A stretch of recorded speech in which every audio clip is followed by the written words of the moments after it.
Toyota's national sales event is happening now with great deals on a wide range of SUVs like the adventure-ready RAV4 or spacious Grand Highlander. Visit buyatoyota.com for deals and more. Toyota, let's go places. From the USA to Merseyside and beyond, welcome to the Blue Frontier. Insightful Everton analysis for every Blue with James Boyman, Ryan Williams, and Sean Kahn.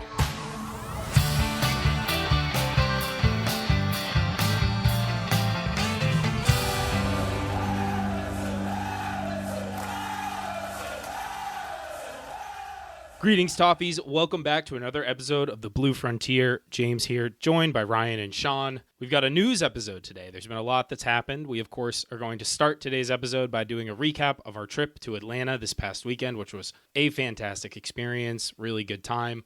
Talk through all the details. Talk about the match, obviously the 2-2 draw against Manchester United. Then we're going to get into some club news. Everton becoming the first Premier League football club to receive the Living Wage Foundation's Living Pension accreditation. We'll touch on that quickly. Touch on the Budweiser sponsorship or partnership with the club at Hill Dickinson Stadium. Then we're going to talk about some of the public transit issues that continue to plague the club as the new stadium is set to be opened very soon, just under 2 weeks until the first game, and of course friendly against Roma as the final test event this weekend in just a couple of days. And then we'll get into the rumor mill because the rumor mill has been heating up. Some might say too little too late, but we'll hit all the latest on the Everton transfer front. So with that, gentlemen, starting with Atlanta, it was a quick trip for all of us. We were in on Saturday. We were out Monday morning, but I think we all collectively made the most of those couple days in the city. Yeah, major credit to, of course, the Atlanta Evertonians, and of course our good friend Tony Sampson, who just absolute rock star for just Everton in the USA, but just everything that he does.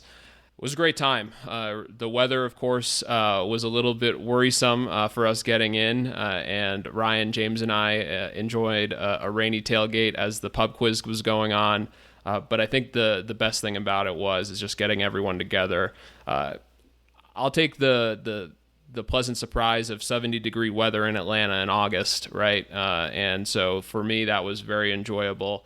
And can't say enough about Mercedes-Benz Stadium. I mean, what a great venue to host a game, especially that venue being weatherproof and just the price control that Arthur Blank does for that stadium. But all in all, it's just really cool to meet some folks from the Discord that haven't gotten to meet and just appreciated everyone coming to the tailgate and enjoying it. They did a great job with the tailgate as well. And yeah, of course, we'll get into the match, but just overall, I think a fantastic trip for, basically 48 hours for most of us. Can't say enough about the Atlanta folks, too, the Atlanta Evertonians. I think a lot of people were surprised that the Atlanta events were so well attended. I heard that from other people, and I think there's some reasons for that, too. But the biggest one is Bridget Bryson in Atlanta. Bridget's awesome. She's just fantastic in a lot of different ways. And her whole group was really impressive, how organized the tailgate was, the procession into the Home Depot backyard. It was just great, the whole thing. The Limerick Junction thing was absolutely packed, really happening type event. It was great to catch up. Some of the guys from Discord I didn't know very well. It was so nice. It seems like every single time one of those guys show up, it's like your long lost friends or something. I mean, it just makes me feel so good about the community that we have. So thank you all for being yourselves and supporting the show and coming out. It was a good time. I really enjoyed it. And the tent and the beverages were solid too. So I had my contribution. I was also like the Walking Dead, just in terms of sickness. So the fact that I actually showed up for that was a minor miracle. But you got to do it, man. You got to show up. You got to represent. You got to dig deep sometimes. That's what it takes to be on the Blue Frontier and to explore the frontier like we do and all of its blueness. That's what we do. I just have a ton of respect for Ryan for soldiering through the sickness. We were trying to make sure he could get back to 100% before match day. But as you said, the Limerick Junction pub event the night before was absolutely jam-packed. 10, 15, 20-minute wait for a drink. Met some awesome people there. And then the following day, the tailgate, we showed up bright and early to park with the Atlanta Toffees.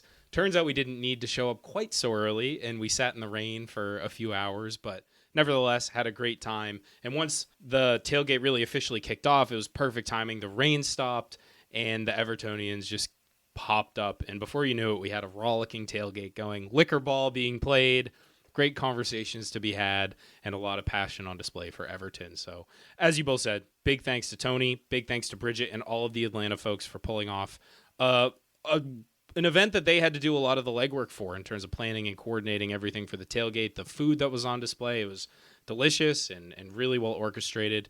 The Toffee TV guys were there. We saw Christian from the Cooligans, a good friend of the show. Have met him a number of times. And as you said, a number of people from the Discord. Also want to give a special shout out to Joe Thomas from the Echo for the nice words that he had said about this show and our coverage of the team.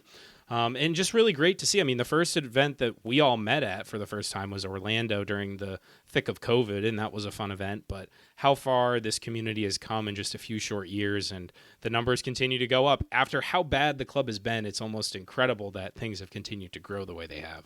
There's a lot of that crew, too. Clevy and Cryptus. Jeremiah was there. A whole bunch of guys that we all got to know in Orlando, and we kind of hit it off then. It was like we were, we didn't miss a beat. It was really cool. And I think my real question is whether Max still thinks Sean has no left foot. I mean, that was a big question. There was lots of footy playing. Some Manchester kids showed up, United fans, and I told Max not to take it easy on them. I think he was trying to meg them every other touch, so that was good. I was proud of him for that. But yeah, it was great. And then we kind of all went into the match at the same time. A little surprised we didn't go see the first match, but it's just a great venue. And you could see why it does so well hosting so many big events. The city's very much set up for it. Yeah, we were having such a great time at the tailgate. It would have been nice to see West Ham and Bournemouth, but it was very clear based on all of the people getting into the stadium that Everton United was the main event and the big show, and it ultimately was probably 70% Manchester United fans, but the Everton fans, especially the Everton fan section, which we were sitting in, I think represented very well and made a lot of noise. As for the match, I mean, a 2-2 draw, the only Everton non-loss of the summer series, so that was good. And we saw some interesting things. We saw some new faces. We saw some similar things towards the end of last season, first and foremost, that being Jake O'Brien put back at right back once again, which I think we're all kind of wondering when we're going to get a right back so we don't have to do that. We saw James Garner sitting a little bit deeper as like a 6 in a 4-3-3. We saw Charlie Alcaraz out on the right-hand side, which I don't think is really his best position, and I think that showed in the match. It was a 2-goal game. Both teams got kind of a cheap goal. Manchester United got one of the most favorable penalty calls I think I've seen in my entire life. It was a ridiculous call that would have been overturned by VAR in about 2 seconds. And then we got that interesting deflection, kind of freak goal to equalize later on. Thoughts on the match, guys, overall? One of the final preseason, the penultimate preseason match for Everton, of course, Roma in just a couple days. So starting to ramp things up before the season opener in just a week or so. I was a little surprised about the tactical wrinkle. Moyes dropping Garner back as a 6. I don't think he's great at that position. He has played it some in the past, not much for Everton. He still struggles to kind of really break all the way into the open space and open up and use his right foot, but he was under no pressure, so it worked out. I mean, and in many ways, he probably played his best game of the preseason and best game in a while. His right foot's good if he has time and space to get on it. He's just not, the ball control's not really there. If he was under pressure, he's not the type of player you want there. But it did allow Ghana and Irabunum to kind of be freed up and win balls and battle. To me, it was very tactical, though. It was very strange. I mean, Bruno was open the entire match between the lines, and that's a bit of the problem. James can be a little bit of a kind of ball watcher. He kind of floats towards the one side. And the backside, center mid didn't drop deeper. So it just left the backside wide open wherever Bruno wanted to go. So there's a trade-off there, right? We pressured a little bit high later in the match and looked a little bit better. There were some good showings, though. I mean, there was definitely some decent individual performances. I still don't know if Beto was really offside, by the way, on that early goal. I think the result was deserved, if anything. I think Everton probably maybe deserved more out of it. I could be wrong, but I kind of had that feeling. And then with the subs kind of in the second half, I think we got to see some different faces, which I thought was pretty interesting, including the new signing Aznou, who was a little inconsistent, but you saw the feet, the length. You saw some of the explosiveness, too, that he has. He's going to be a real good talent. I thought Barry was pretty good, too. He got a lot of the Beto treatment where he was just getting taken out. However, the right side was once again a problem. I cannot believe we're at the stage where Tyler Onyango needs to come in and play right back. That being said, I think we had the tallest lineup I think we have ever had in the history of the club at one point when we made the last subs. I mean, seriously, at one point you had Barry is 6'5", Jake who's 6'6", Keane who's like 6'2", Onyango who's like 6'7", Armstrong who's tall, Dwight's tall, Shermity is like 6'4". Those guys were all on the pitch at one point. So every corner, I mean, United was just, shoving people around. They could do nothing. I don't know. I thought it was more encouraging than discouraging, but if anything, it just highlighted we need to get the players in the door, and I know we're going to get to that in a second, but I'm curious Sean's thoughts on the match as well. Like you, Ryan, I think there were some encouraging signs. I'd also like to say that Michael Keane probably had a very good game, very good showing for him, and I think especially with just not knowing JB's status going into the year, right? He's a guy that you're going to need to rely potentially on. But also good to see Tark get some full minutes as well. I know he came in for that last 20 and looked pretty spry, looked pretty well. I think he was, of course, unjustly called on for that penalty. It's not a penalty in my opinion. Really good to see Aznou, as you said. It's just funny to finally see a left back or a wing back that we've had that can just confidently attack the defenders and just feel good. He got a few foul calls, and just I think the threat of him doing that, right, can give you a little bit of a precursor to what he can provide for the season. Yeah, I actually was pretty happy with some of the adjustments the players kind of made in their own edification and own volition in the second half. Like, that was good.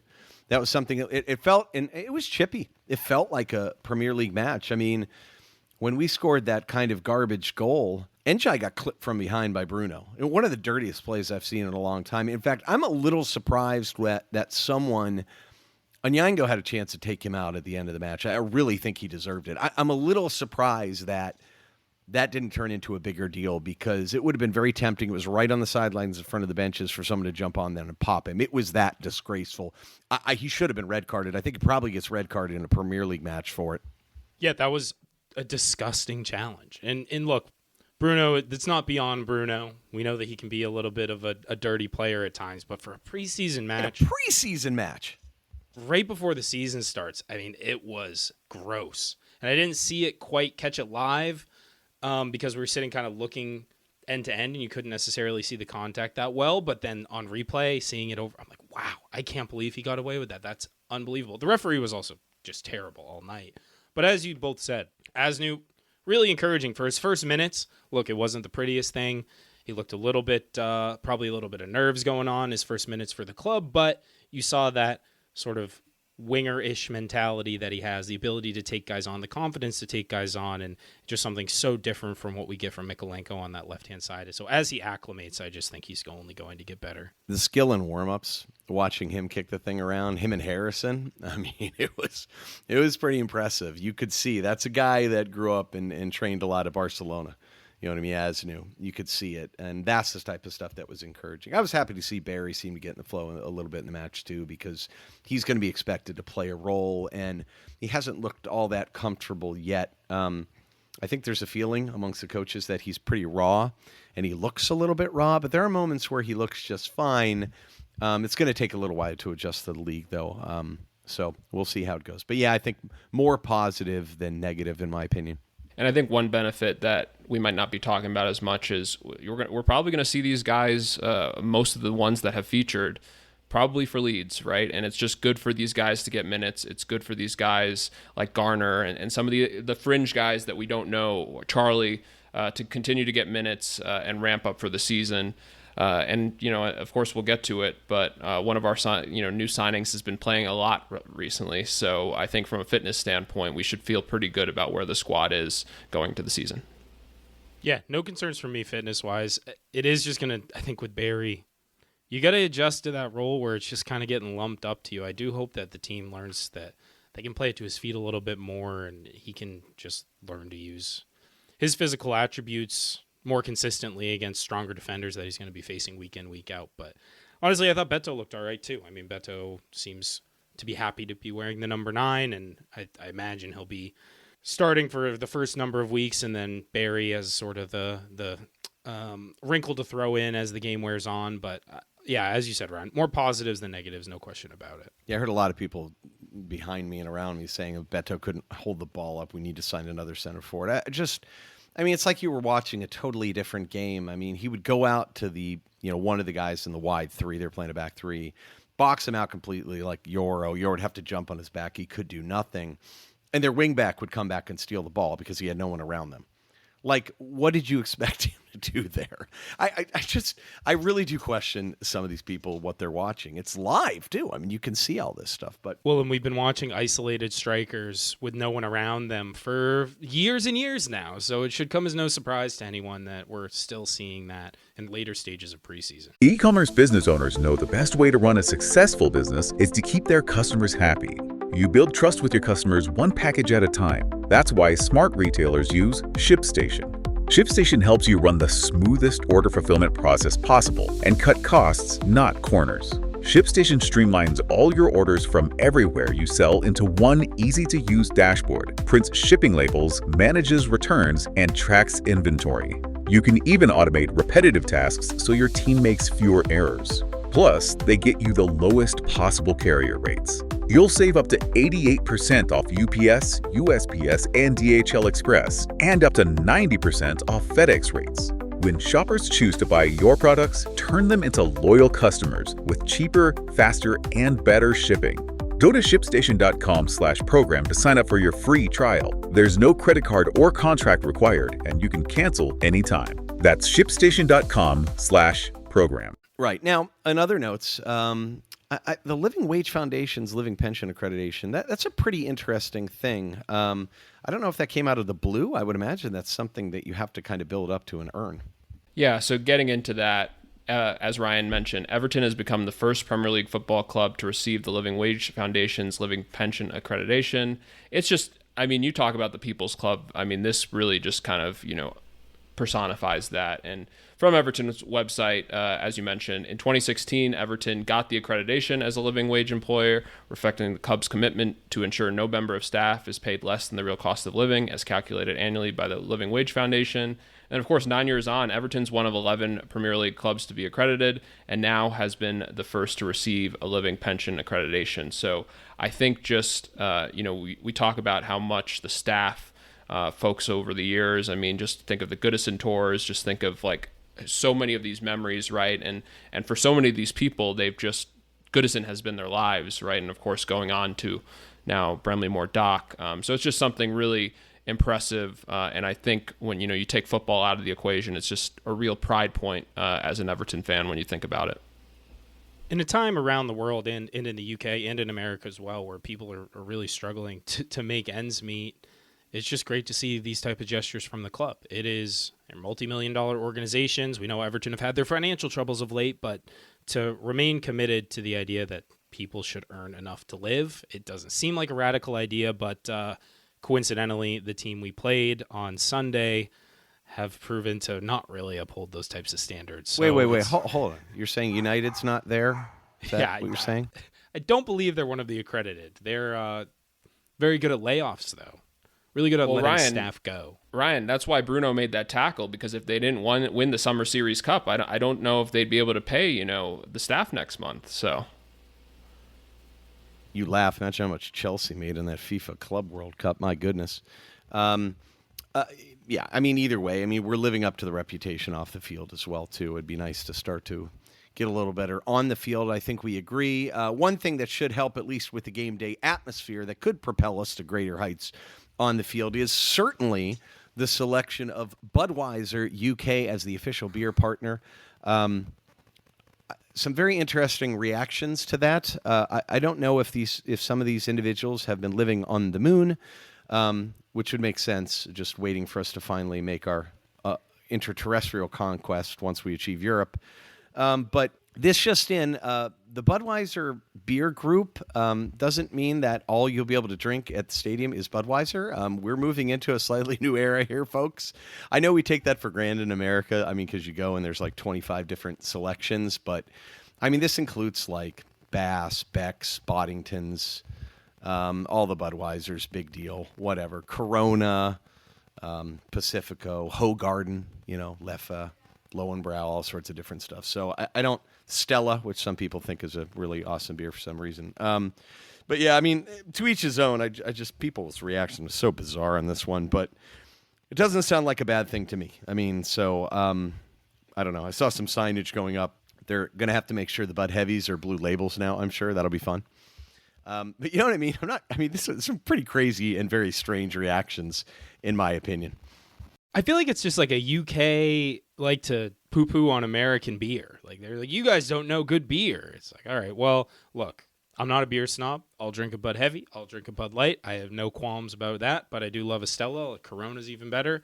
Like, that stuff's all great. You're going to have no shortage of drink options when you go to the stadium, and it's a huge, huge brand and partnership for the club, ultimately designed to bring in money, which the club need to actually be good on the pitch, as we all want. So I just think, for concerts and for every other event as well, it's just going to be a huge partnership, great, top-tier brand. The red is, the one concern, but I'm sure that they'll try to mitigate that as much as possible. And I just think it's kind of a no-brainer. It just shows the sort of level going, look, Chang, great logo, sponsorship, whatever, but, Anheuser-Busch, InBev, like totally different stratosphere as far as worldwide brand recognition. I'm happy to play the beer comparison game, too. I mean, my God, there's not a place you can go in the States where there aren't, microbreweries everywhere, man. It's just the beer culture over in America has totally exploded. So, but it is what it is. I hope people realize some of these things and relax. I mean, there's plenty of reasons to be frustrated with the club. I'm sure I'm going to express some of those momentarily in our episode. But in the interim, the last thing you should be upset about is all these different options at the stadium to drink a beer, man. It's just, come on. And might even be able to get a seltzer, You might get a seltzer, you probably get an IPA. Like, you're going to be totally fine, whatever you like. Yeah, I mean, that should be the least of your concerns. I mean, for heaven's sakes. But, people need to moan for certain reasons. I certainly have been moaning about the business we've been doing. I think the other thing that's probably moanable that might be a little more realistic is Mercy Travel, I think, has been doing some really fun marketing work recently. This is something that would not happen in America. At least I cannot ever remember it ever happening. What do we make of some of this, I don't know, pushing this idea of Mooresfield Station? It's only a half an hour walk, like everyone out there is capable of just tra-la-laing 30 minutes. Like, people are going to these games with their grandparents, man. I mean, you can't be sitting there walking, that long. It's just the lack of infrastructure here. This is not a spin to me. This is pretty pathetic in my opinion. Yeah, it's hard to kind of understand where the planning piece of it hasn't really been accounted for in regards to public transportation. I can understand on a really nice day how a 30-minute walk is pretty easy, but you get into, of course, UK weather, right? Mother Nature gets a mind of its own with whether how cold it is, rain, you name it. So to me, I think this is a bit of kind of a jovial slap in the face to some of the supporters, right, in regards to those that don't live in Liverpool or need to kind of use that form of transportation to get there. A really good quote that I think puts this into perspective from Lyle Lanley at Tel 4. So get your steps on and get moving because the transport isn't improving. So come on, walk down to Bramley-Moore. Woo. I would probably say how most people feel right now about that. It's just the public, in a country and a continent where there is just generally much, much better public transport available. Which isn't saying much. You compare it to America, where everyone drives everywhere for the most part. This has just seemed like a complete ball drop by public services and the transportation services to put this magnificent new stadium in place for all types of venues and to have completely inadequate infrastructure to support people getting there in the first place and getting out as well. You talk about all the concerns, Sand Hills and all the test events has been completely overrun and backed up for hours. People trying to catch the train. I just don't know. And part of it, I think, is just there's not really any money, but the planning or lack thereof has been really, really just embarrassing, I think, on a national stage as well. So I don't see this getting better anytime soon. These projects, these infrastructure projects can take a long time. Hopefully they can figure out something in the interim. And at the very least, the people who most need it, the people who are not, super mobile, that they are able to have access to the resources and support that they need to get to the stadium and out. Yeah, I mean, James, to me, the only thing more shocking than this is the Athletic voting Everton to have the best home kit in the Premier League clubs this year. What on earth is that? I mean, it seriously looks like a 5-year-old took a crayon and said, draw waves. I mean... Now, I read that article. We're going off track here. There are some pretty bad home kits this year. I hadn't seen a lot of the other clubs' home kits. There's some pretty ugly ones. I don't think ours is that great. I think, especially after seeing the away kit in the flesh this weekend, that's one of the best kits we've had in years, especially when you get rid of the sponsorship logo. But yeah, best in the league, not so sure about that. I'm not giving the Castore guys any credit. I'm sorry. I mean, seriously, we'll see what they do for the 3rd and 4th kits now. Are you having 4th kits and a 150-year anniversary kit? What on earth is going on? I would like to see them design something original. That would be lovely. Like, it's nice that they can say, oh, hey, I remember that kit. That was a cool kit for Everton. Let's do that. That's fine. I'm not bagging on the away kit. It is nice, but... and it better be nice for the prices. That's for sure. And look, okay, fine. We need money, but last time I heard we do have money because it would be really nice if we were to spend some of that on new players. Can we get and talk about that a little bit? I mean, let's be honest. People like hearing about this stuff on the Discord. They want to talk about the transfer business. It's silly season. We did make one signing. Curious everyone's take on this one. We need a lot more, though. Well, we'll start by introducing the transfer, and that is, of course, Kiernan Dewsbury-Hall for £25 million rumored and up to £4 million of add-ons. Of course, signing from Chelsea after he had a bit of a flop move after a really good few seasons at Leicester, which is his boyhood club, and really a dominant season in the Championship, which Chelsea signed him shortly after. Didn't really get a lot of minutes for Chelsea in the league last year, played a little bit for them in the Europa Conference League, and did decently well against less than excellent competition for the most part. I'll actually hand it to Sean to talk about him first, being our resident Leicester expert on the pod, and we can get into maybe a roundtable here. Sure. So first, of course, we got to give credit to Ryan Williams for some of his tweets. Thought they were very well-timed. Ryan, of course, with his first one, if it's 28 million euros plus for Dewsbury-Hall, it's a big fee for Everton. There haven't been that many attacking midfielders that have gone for that price at age 26. Of course, he's going to be 27 in September. I believe he's a Virgo without serious pedigree. Fun stat, goal contributions in the Premier League, KDH 8, and that's 0.15 per 90, and Charlie 11, and that's 0.55 per 90. This one was really funny, Ryan. I'll let you comment on this one, but KDH says he prefers to play box to box. McNeil says he's a center attacking midfielder. Garner says he's a 6. Lots of players fancy themselves as different things. Doesn't always reflect reality in the Premier League. So, okay. This every now and then I get a little feisty on Twitter. I don't do it too much anymore. The Charlie stat was a joke, obviously.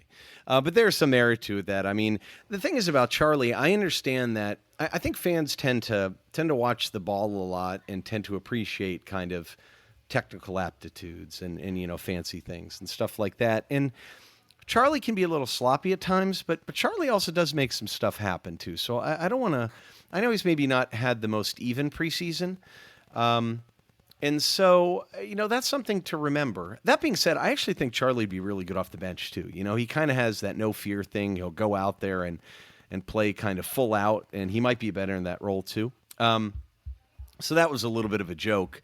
But yeah, I mean, these players say all these things whatsoever. I think talking about utilization, I mean, Dewsbury-Hall has played deeper at times, but some people have this idea that he's going to play next to Ghana. And we know Moyes prefers a 4-2-3-1 or a 4-3-3 that we saw.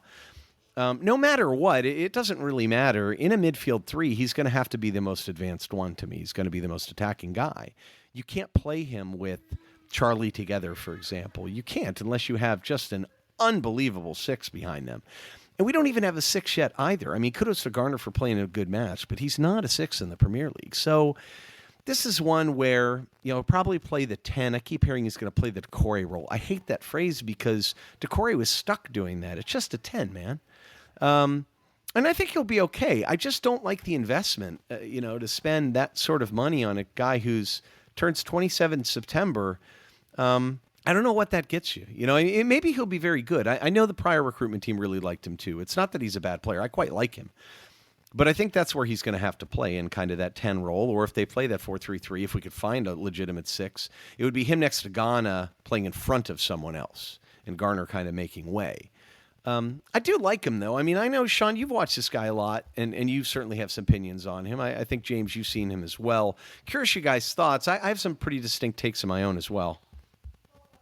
Yeah, so in regards to, the Athletic posted a good kind of article about him, and I think one thing to know just for the neutral, right, is at his time at Leicester, he was playing really at the left half space. Right?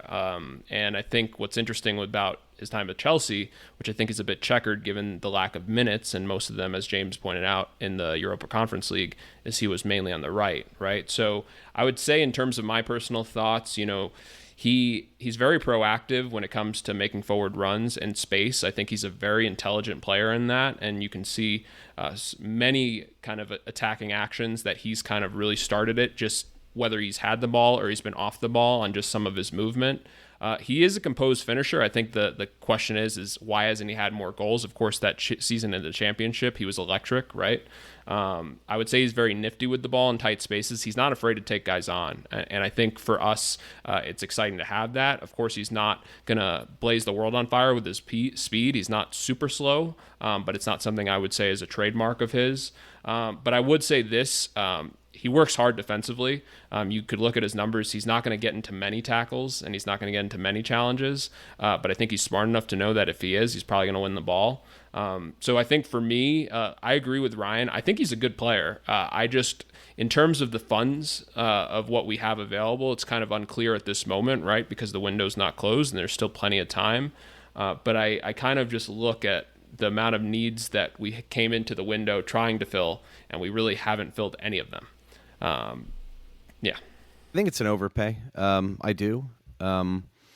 I don't know what that investment looks like really in the future. I will say this, though. You made an interesting comment. You talked about being a composed finisher, nifty in the ball, with the ball in tight spaces, not afraid to take defenders on. So if that were true, and I think to some extent it is, why do we think he hasn't put up similar numbers to what he's done at Leicester?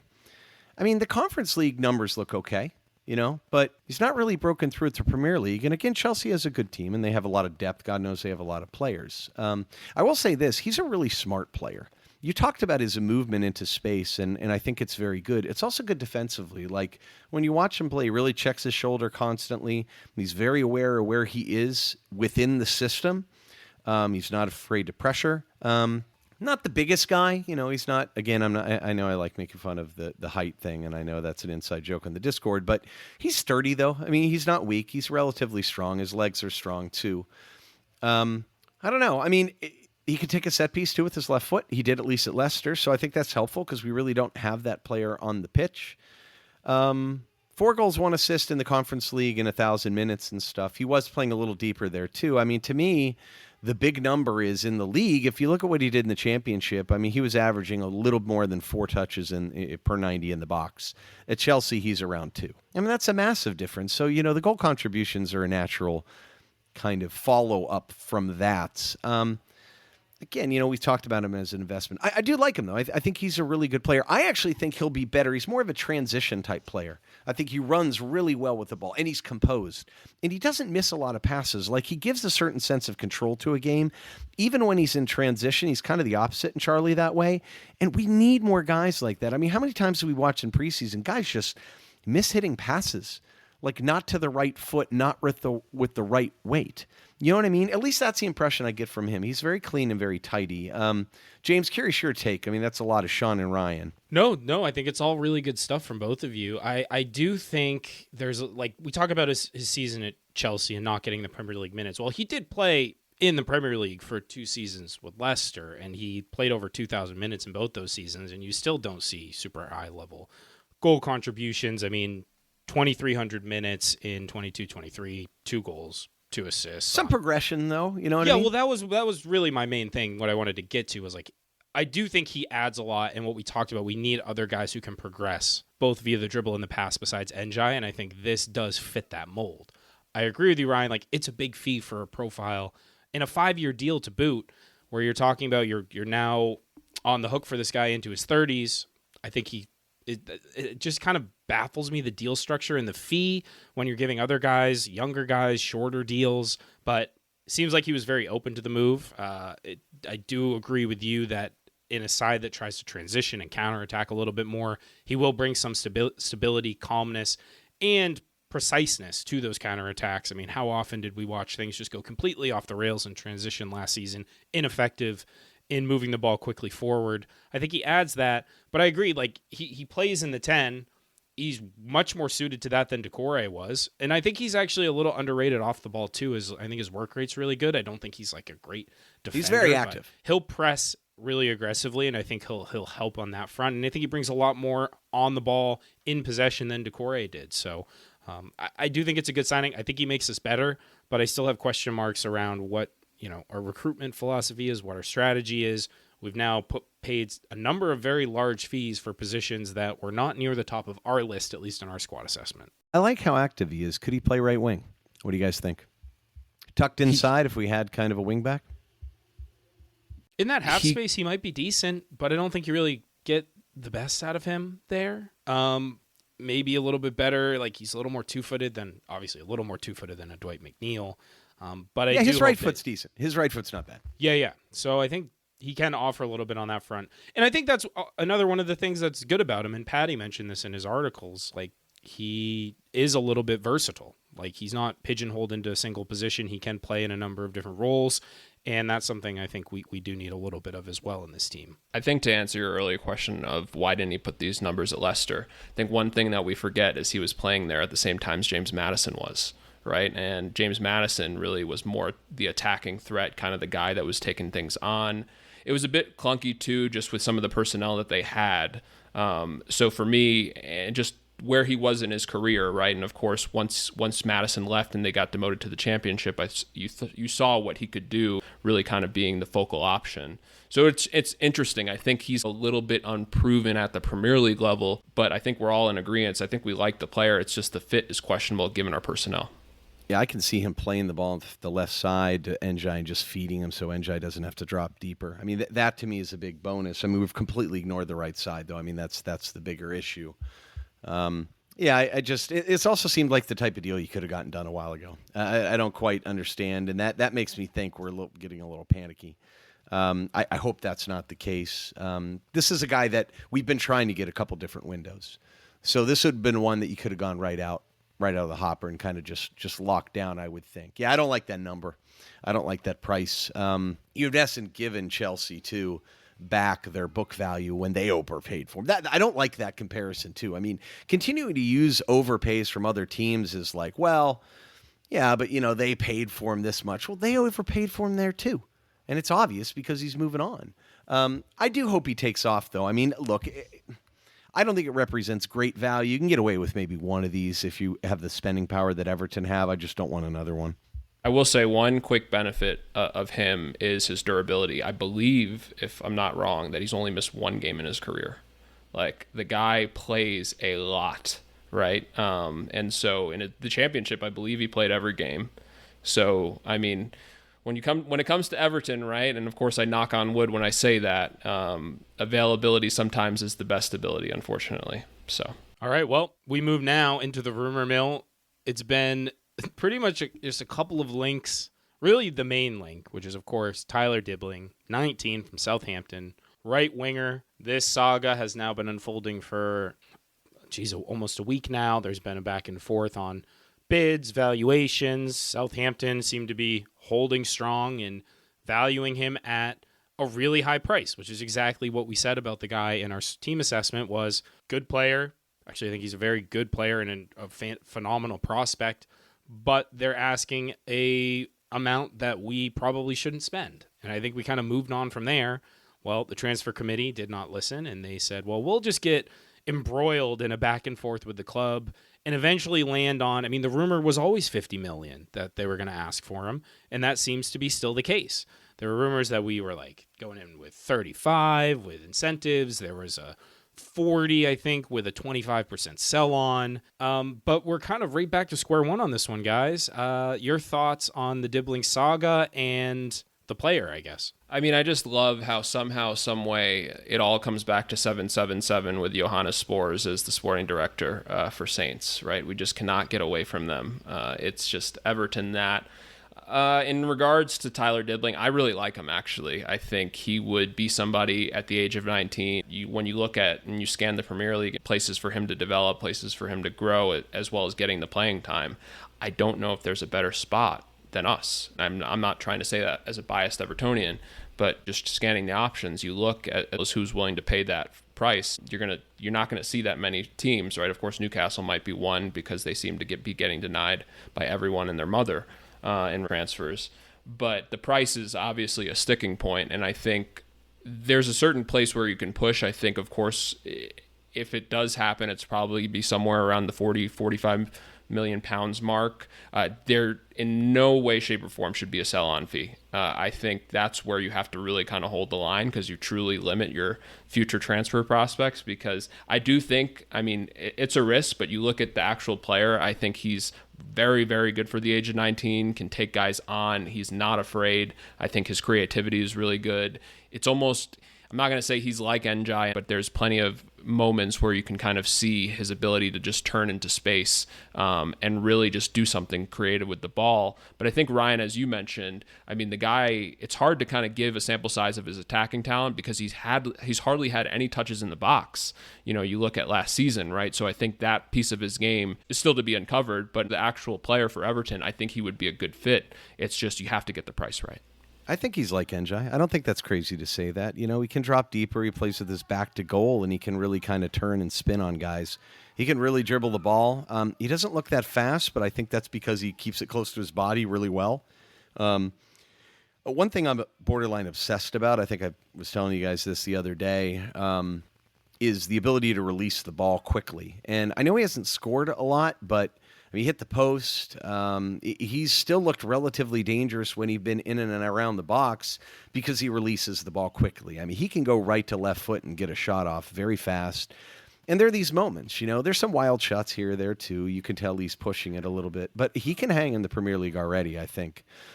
He is a little bit more of a kind of get into half space player. He'd be perfect with an overlapping right back. But again, this is nothing new. And this is one where I feel like we're going into this window. Like this is something that could have been discussed 2 months ago. And I don't understand it. I mean, you know, I get it that Purdy left, but they knew where they stood with every one of these players. They had the information they needed. There'd been already tons of dialogues with their agents, with the clubs. So I don't get this. I mean, some of these quotes indicate that it's not really particularly close. And you could say, well, Southampton's playing hardball, but of course they are. Why would they not? I mean, there have been some changes recently that might give you an idea that it might get done, but at that price? Well, we had Phil Parsons, who's Southampton CEO, say just today, I believe, there's no agreement close for Tyler Dibling to join Everton. And then went on to say there's a price for every player, but we are not a club who are just going to roll over and accept a bid for him on the cheap. If you're going to bid well. Good advice. If he's here this season, he'll play for Southampton. I just don't get it. This guy's been known about. He's been a known commodity. He's training away now, James. It's all changing. He doesn't seem like he's going to go as far as to fully force a move, but he seems like he may have intimated that he wants out, that he would like to move to Everton. But I think he's got respect for the club. And honestly, as a fan, you just kind of like to see guys not really like, you know, mailing it in or making a big fuss to try to make a move. He's a very valuable asset for them. They're entitled to hold out for whatever they value him at, and they're perfectly within their right to do that. As you say, Ryan, I just don't like that this is occurring with just a few weeks left in the window, and we seem to be, to your earlier comment, getting a little panicked, where we missed out maybe on some targets or we weren't as well organized, and there's other guys available. There's plenty of other clubs doing plenty of business, and yet Everton are just getting locked in, fixated on single targets, and just trying to lowball people when they know what the asking price is. He's English. That's great. And he is a good talent. But, like, there are other deals that are happening that are good deals.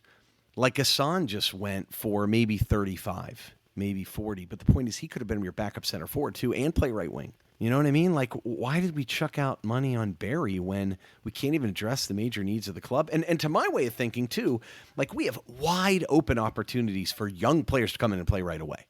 They don't even have to be perfect to upgrade on what we had. Like, right wing, this is a no-brainer. Look, okay, fine. Maybe you get this guy done for $40 million, then great. And we all say, all right, well, it worked out kind of. But even then, man, like, I just don't understand. It also is compounded by the fact that I saw that Strasburger looking for 30 to 35 million for Bakwa. If you can get him, that's a done deal. Just do it. It's not even close. Like, what are we messing around with? This, it just irritates me. It's like you knew what the price was. People are like, well, the market's gone crazy. James McAtee and blah, blah, blah. Another nonsense comment. If James McAtee was really available for $25 million at the beginning of the window and you really wanted him, you do the deal. So what are we talking about here? Well, the market took off. It was unpredictable. Look, this just in. Every market changes. The summer is tough. That's why when you go into the summer, you have to have all your ducks in a row. You can't go waffle and back and forth and be like, well, we'll lowball this guy, like you said, James, and we'll kind of go into it and see if we can't get a bargain here or there. It's just amateur hour, man. It's not good enough to me. And to me, I don't think we have the structure in place that allows us to have dexterity in the market. And I just don't see where the priorities are, too. Like, look, if you want to go in and say, it's totally logical to say, all right, here are our big needs. And we'll go a little bit bigger just to get our needs and get the right guy. The time to do that was a month ago, maybe 2 months ago. And it reeks a little bit of desperation. I hope it's not. Things could still work out. Like, I don't want to be a total crying that the sky is falling, but it doesn't sound good to me. Like, we don't sound all that organized. And look, do those words, would their CEO have said that if he was kidding? It just doesn't sound like posturing to me.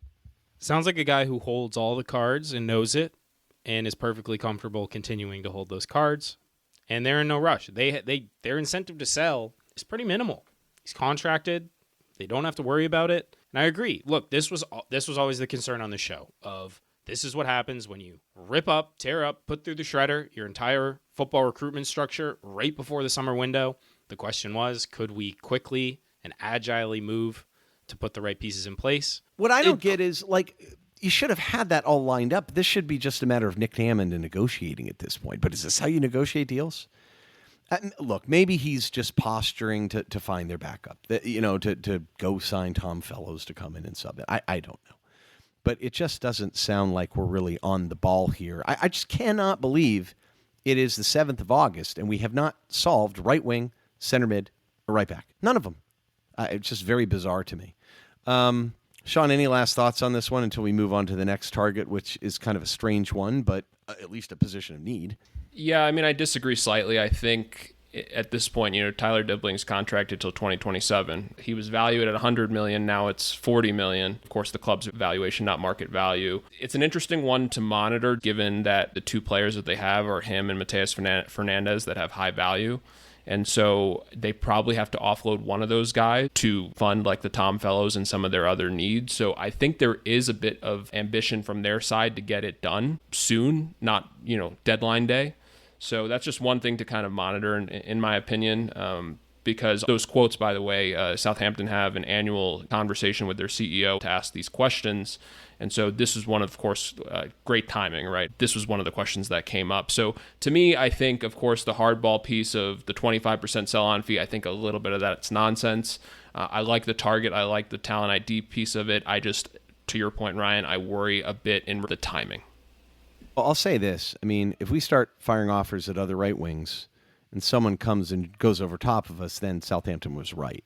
And to me, like, would Chelsea not make this play if he was such a no-brainer? You know what I mean? So there could be a little market manipulation here too. But like any contract, you've got to pick, your line in the sand and not go over it. I don't know. I mean, am I wrong, James, here? Do you feel like, is there some more at play maybe? I think you have to be willing to walk away. And if you're saying we'll pay 40 and maybe there's a sell-on fee that we'll agree to at 40, okay, then that's your line. But to try to bridge the gap between 40 and 50 could take days that Everton don't really have. And the only thing I'll push back on, Sean, I agree with most of what you said, but I just want to push back on the talent ID thing. I mean, this guy's like one of the most well-known English, probably that's arguably the most well-known English prospect right now, certainly one of them. So if he's your guy, he's the top of your list, you got to be ready to move and just move quickly. Well, the other thing, too, I'm tired of hearing this idea, well, we don't have Europe, we couldn't convince guys. The time to convince them was 3-4 months ago, man. What are you talking about? That should already be known. Everyone knew we weren't going to have Europe then. I mean, miracle. Some of this just does not add up to me. I think it's utter nonsense. Anyway, I do think we like the player, though, right? And I do think he could turn out to be a top player, and I think he could contribute in the Premier League. I'd like to have him. I just think we still have to be cognizant of the price we pay for players. We really do. Okay. Dion. Did I just say that? Dion Lopy. I think I've heard him called Lopy. It's hard when you hear like the Spanish guys. I've been called Lopy before. It's okay, Ryan. So yeah. It's fine. You wouldn't want to call this guy. This guy's a tank. I think that's literally his nickname. Defensive mid, 23 years old at Almeria in La Liga 2. He's actually in the Segundo División in Spain. He was in La Liga, and he was in France as well, too, in Ligue 1 for multiple years.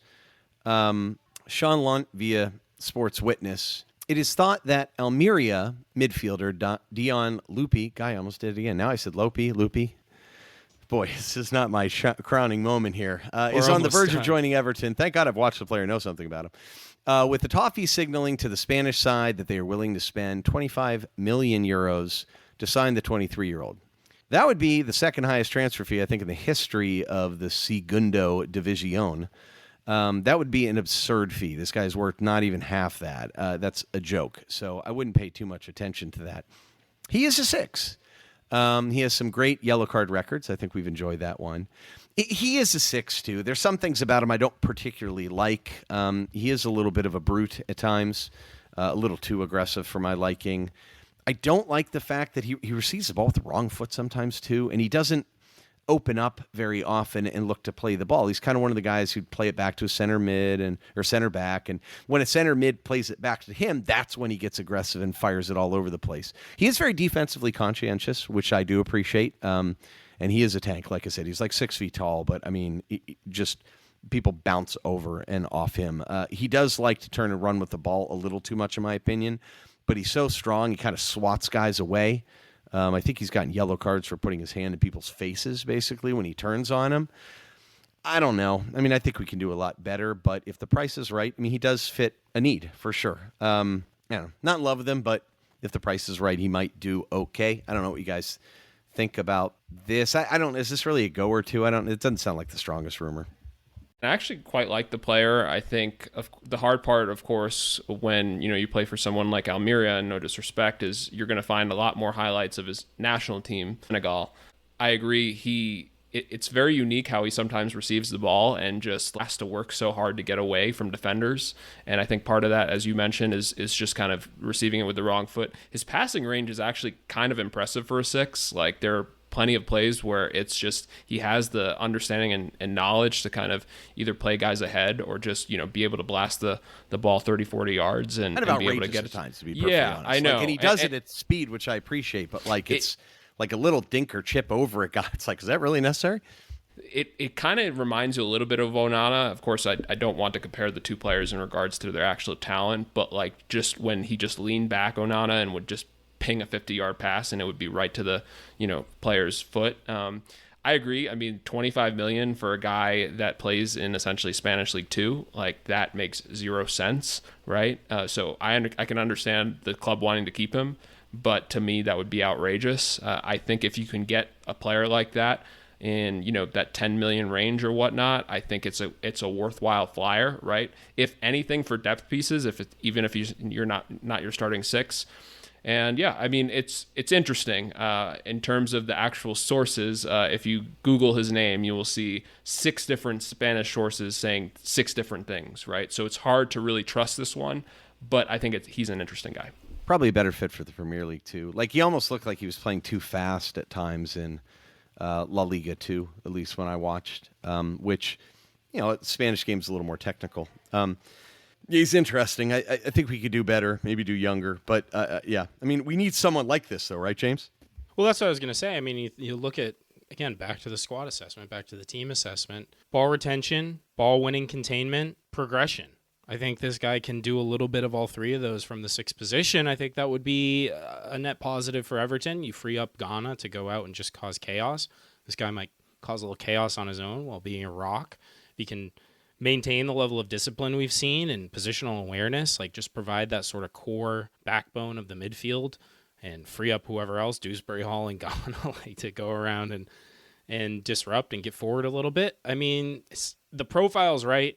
The player himself and the price, not totally sold on personally. I just, like, if you're going to go big someplace, this is it. Like, go get yourself a proper six. Like, if you're going to spend money on someone that's another level. I mean, there are guys out there that would come. That just, I mean, how many names did we go through? 71?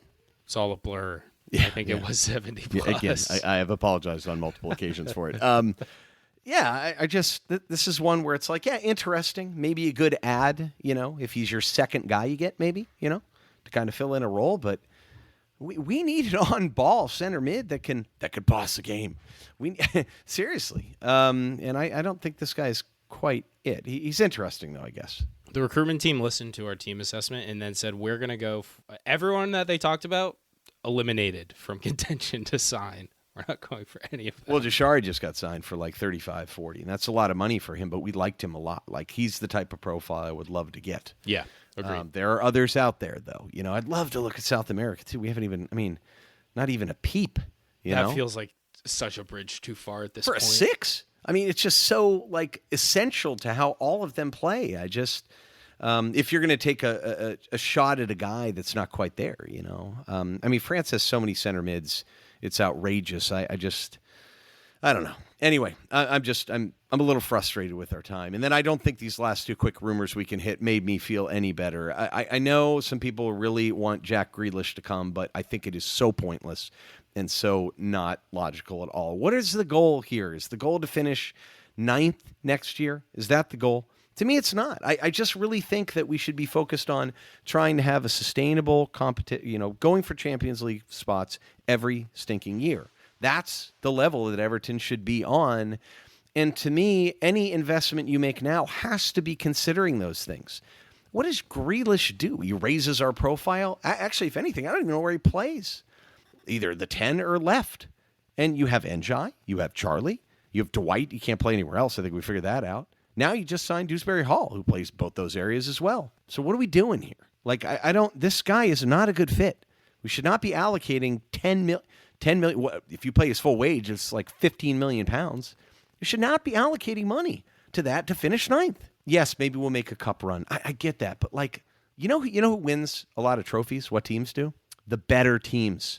So why don't we focus on building a really good team over a period of years and not try and shortcut this whole thing like Mashiri did? It's stuff like this. It makes me sound like the West Ham window, where they even got some semi-younger guys but overpaid for them. And I'm not thinking, maybe my mind will change, but I'm very skeptical right now. I think these guys are not doing a good job, and I don't get it. I cannot believe we're saying the things that we are at August 7th. Tough act to follow, man. Tough act to follow. I mean, it's really hard to disagree. I mean, we in the Grealish thing now, we're on it's been a month and a half since this rumor first surfaced, and it's a fun idea. I get it. Yeah, it's a fun FIFA manager type move, but like the wages and the only real development here seems to be that he seems to be open to the move. He's open to whoever's going to pay him, of course, what his exorbitant wages are, and that City will not entertain any offer unless his wages are fully covered. And to me, that's just a complete non-starter. Then we're moving on. Like, you cannot pay this guy what he's been getting at City. Even if you get a little bit less, it's still the question of where he plays. He probably would just, like, shoehorn him in on the left and figure out where you put everybody else, I guess.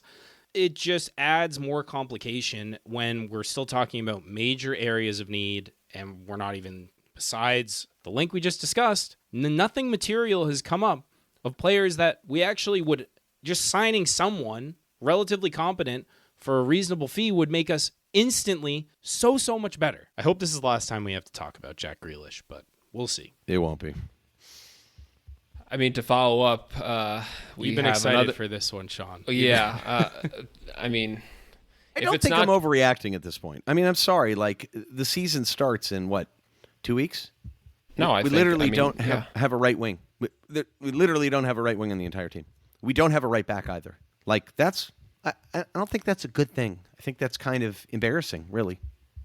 No, I would agree, and we'll get to it in a second. But John McGinn, of course, we have to talk about that. A £18 million offer rejected earlier in the window. It kind of just makes you wonder, like, why, right? We're not a promoted team. I could kind of understand that logic. If you were, let's just say in Leeds and kind of they did it with Sean Longstaff. And just, to me, I think Kiernan Dewsbury-Hall kind of hit that need, that midfield piece. But it is concerning if we're looking at 2 or 3 of these guys, because in my opinion, we already have one too many.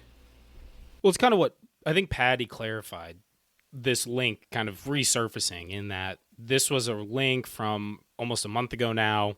We've since moved on and signed Dewsbury-Hall, and that is viewed as addressing the same position. So the McGinn thing seems to be dead in the water. It's interesting that it chose to resurface just as like a throwing it out there to get clicks, which it certainly did. But if that was one of the first names we were sounding out, I think it, again, is just another indictment of concerning trends within the recruitment process at Everton. So I got to ask a question here, guys.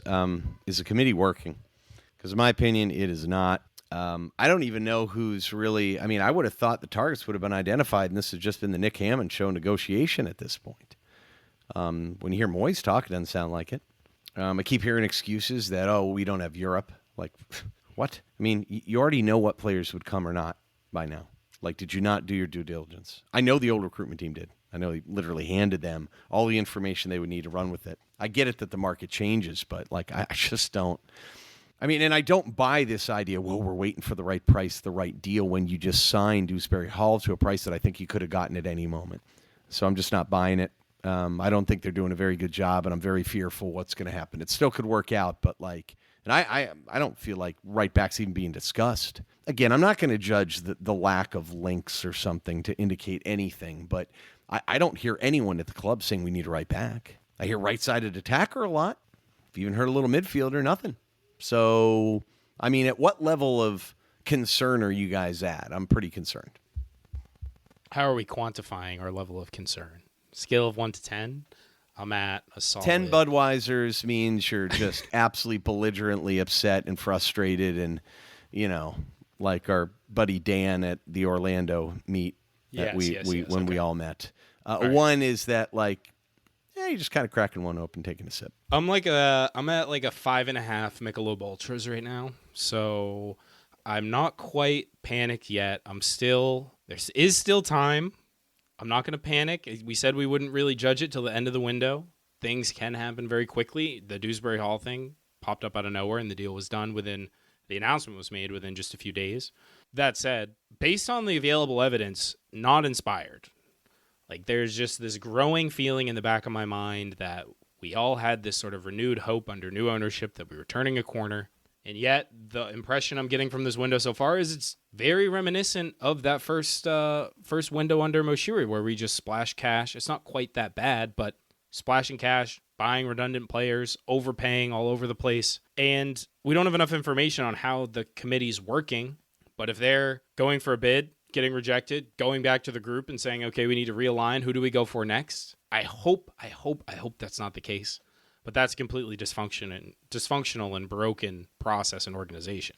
I've been critical of the structure from day one, so I'm not surprised that things aren't that... Well, it doesn't make any sense. I'm sorry. His logic, we'll get specialists in and we'll specialize and bring in the right people. Like, that can't work under director of football. I mean, you've got Angus is doing all sorts of different things. They're picking vendors. They're opening a whole new stadium. What are we talking about here? It's insane that he would be the guy running all of this. I also don't like the fact that TFG made some comment. I don't know if I believe this or not, much like I don't really believe them again, offer. That TFG wants Everton in Europe in 2 years. I just don't understand that sort of logic. Like, I get that they want that, but that shouldn't be the goal. Like, how is that the goal? Like, do we want to try and sneak into the Conference League and maybe win a trophy? Like, that is a totally the wrong orientation to me. And And that to me ends up where West Ham is now. Now, look, I hope we win a trophy. That's great. Of course, we'd all love that. But I just think we should have higher aspirations. We're not West Ham. Like, we're not, and what was all this investment and stuff for? So I hope we get our act together sooner rather than later. I was at least encouraged by some of the profiles that we've brought in. But boy, it does seem really mixed and doesn't seem to reflect what I think we really need as a club. And I'm just talking like, I don't mean for this season necessarily. I know it sounds like we have needs, but to me, those are opportunities to bring in a young player. Like, Dibling's probably right if he thinks that he wants the project because it's an opportunity for him to actually play. Because a lot of clubs he would go to he's not going to jump in and just start right away because he's still a little bit raw. And I think that's a selling point to a lot of these people, like our guy Bakwa, who we identified. Like, that's a sell point to him. Dude, you're slotted right in. Go crazy. Like, not many clubs can say that. I mean, we have massive holes in needs. That's the sell job. So I'm going to play a little bit of contrarian here, and that's not to mess with you, Ryan, I promise. You are the optimism train. I'm at a 3 in regards to this committee so far. And I didn't indicate my level. I'm probably at 7. Okay. Like, I'm not throwing things or anything, but like I'm starting to get a little bit angry, and to the point where I'm like, I probably shouldn't go out, that type of thing. Granted, I'm old, so I wasn't going to go out anyway, but you get my point. I don't know. I think you did really well at the tailgate and Saturday night, so that's just my opinion. But so I'll try to be as concise as I can because I think there's a lot of unknowns to this. So why am I giving a 3? I think everybody we've signed, the talent profile as well as quality for the club, I kind of like. I think getting Tiernan O'Barry for that price is pretty fair. I think when you look at Mark Travers for $4 million or so, and you look at kind of Mats Hermansen going for 19, you can kind of compare those two. Of course, they're not the same quality, but potentially getting guys in bargains. Adam Aznou, I think, is another one where I think that's a coup by the club, so I have to give them credit. Charlie exercising the option, understanding. I think where the criticism now comes is not getting these guys on higher than 4-year deals. Right. So why is that? And is that just the player playing hardball, or is that just us not offering it? Right. And then, of course, KDH getting a 5-year deal. So that to me is a bit of a concern. And to your earlier comment, Ryan, so one thing that comes up to me in filling the need, I don't know who's kind of their number one on these, but like one guy that comes to mind, and I hate to say it, and kind of leads transfer strategy of finding these guys with 12 months left on the deal, and Anton Stock, he would have been a perfect fit for us in defensive midfield. They got him for about 19 million, right? So it's like a guy like that could have been had a month ago, right? So there are examples of that. I mean, you look at Sunderland with the amount of signings they've had in that kind of profile we're looking for. They might not be Premier League ready, right? But they are kind of guys that we're looking at profiles. So I think I'm going to give them a little bit of grace now in the end of the window. I think there is, of course, importance to be ready for Leeds, but I do think there's enough on the squad to survive the first few weeks with where we are. We're not the only club to be underprepared, so it's just, there's a lot going on. I don't want to make too many excuses because I do agree there were deals to be had and they didn't make them. But it's kind of, let me see what they're going to do. And I think lastly, what I'll start with or end with is the loan market. I really want to see how effectively TFG, the club, use the loan market, right?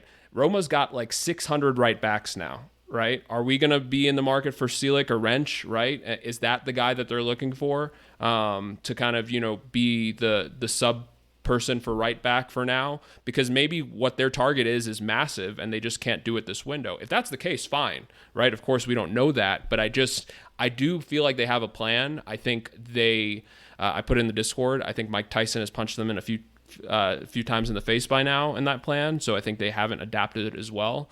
But I'm willing to give them a little bit more time. All right, well, on that note from the optimism train chief himself, I think that's a good place to leave this one. Thank you, everyone, for tuning in to this episode of The Blue Frontier. Just one last reminder, if you enjoy the show, please leave us a rating and review on your podcast platform of choice. We really do appreciate that. We mentioned a lot of people from the Discord on this episode. You should join our Discord. The link is in the description. Follow us on socials. Reach out via email. Get in touch. We'd love to hear from you. We'd love feedback on the show. Let us know what you think. Otherwise, we'll be with you next time. Until then, up the Toffees.